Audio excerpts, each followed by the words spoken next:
Chapter 10. The Lord said to Moses, "Make 2 trumpets of hammered silver, and use them for calling the community together, and for having the camp set out. When both are sounded, the whole community is to assemble before you at the entrance to the tent of meeting.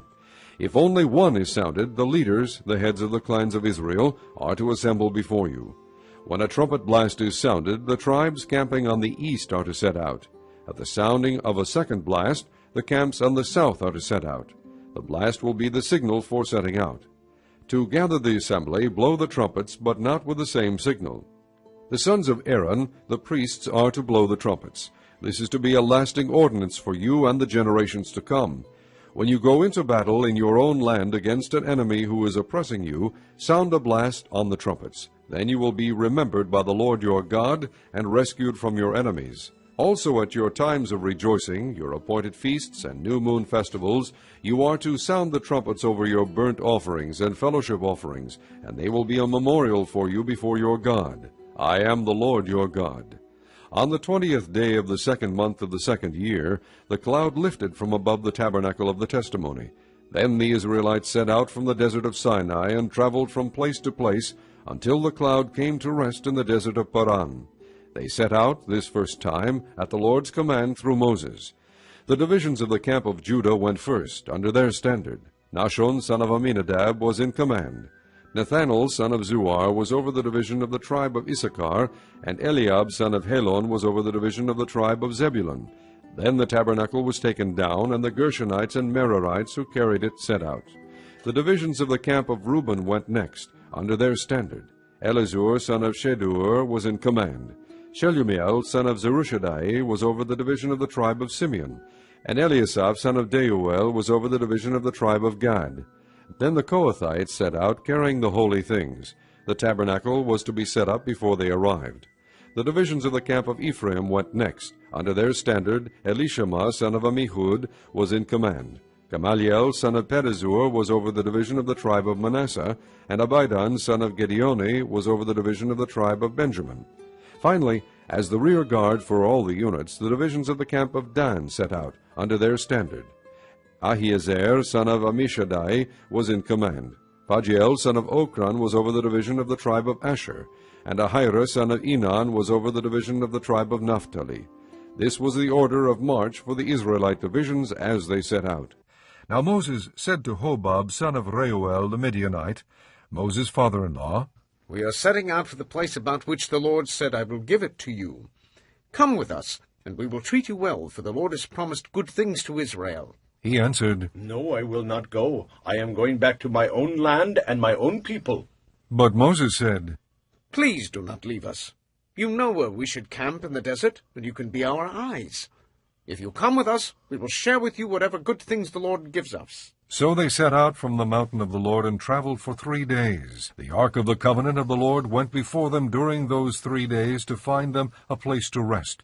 The cloud of the Lord was over them by day when they set out from the camp. Whenever the ark set out, Moses said, "Rise up, O Lord. May your enemies be scattered. May your foes flee before you." Whenever it came to rest, he said, "Return, O Lord, to the countless thousands of Israel." Psalm 46. For the director of music, of the sons of Korah, according to Alamoth, a psalm. God is our refuge and strength, and ever-present help in trouble. Therefore we will not fear, though the earth give way, and the mountains fall into the heart of the sea, though its waters roar and foam, and the mountains quake with their surging. Selah.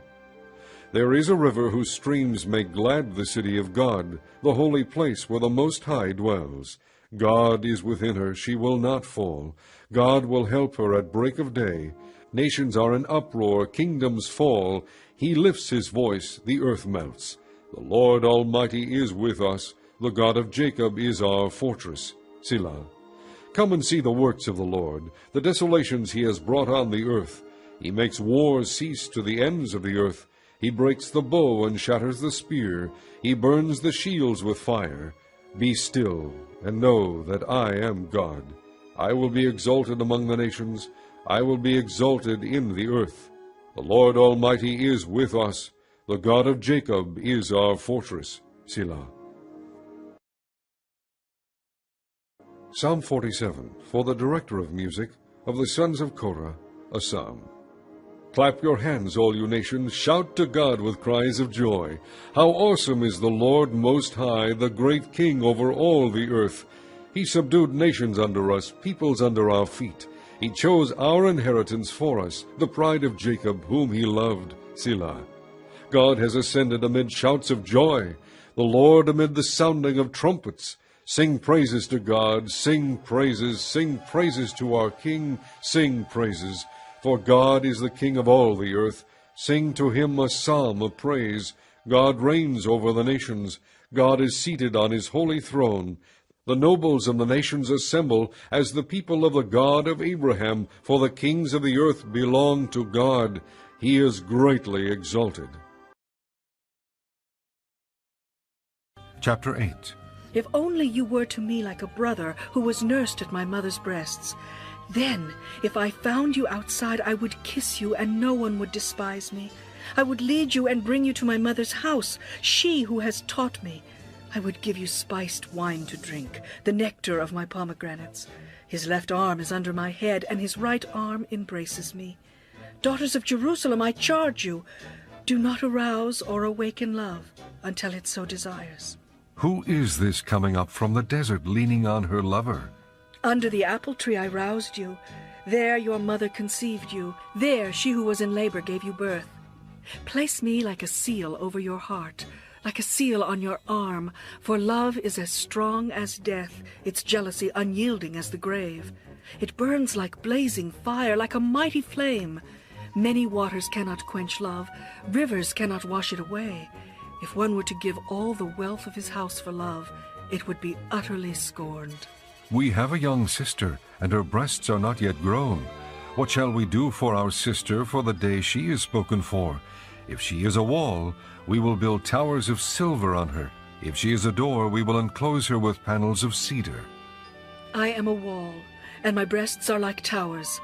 Thus I have become in his eyes like one bringing contentment. Solomon had a vineyard in Baal-Hamon. He let out his vineyard to tenants. Each was to bring for its fruit 1,000 shekels of silver.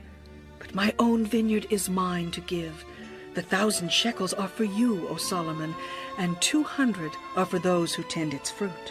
You who dwell in the gardens with friends in attendance, let me hear your voice.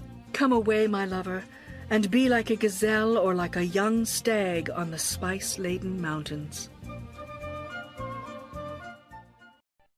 Chapter 8. The point of what we are saying is this. We do have such a high priest, who sat down at the right hand of the throne of the majesty in heaven, and who serves in the sanctuary, the true tabernacle set up by the Lord, not by man.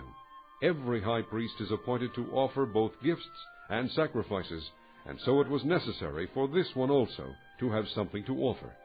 If he were on earth, he would not be a priest, for there are already men who offer the gifts prescribed by the law. They serve at a sanctuary that is a copy and shadow of what is in heaven. This is why Moses was warned when he was about to build the tabernacle, "See to it that you make everything according to the pattern shown you on the mountain." But the ministry Jesus has received is as superior to theirs as the covenant of which he is mediator is superior to the old one, and it is founded on better promises. For if there had been nothing wrong with that first covenant, no place would have been sought for another. But God found fault with the people and said, "The time is coming, declares the Lord, when I will make a new covenant with the house of Israel and with the house of Judah. It will not be like the covenant I made with their forefathers when I took them by the hand to lead them out of Egypt, because they did not remain faithful to my covenant, and I turned away from them, declares the Lord. This is the covenant I will make with the house of Israel after that time, declares the Lord. I will put my laws in their minds and write them on their hearts. I will be their God, and they will be my people. No longer will a man teach his neighbor, or a man his brother, saying, 'Know the Lord,' because they will all know me, from the least of them to the greatest.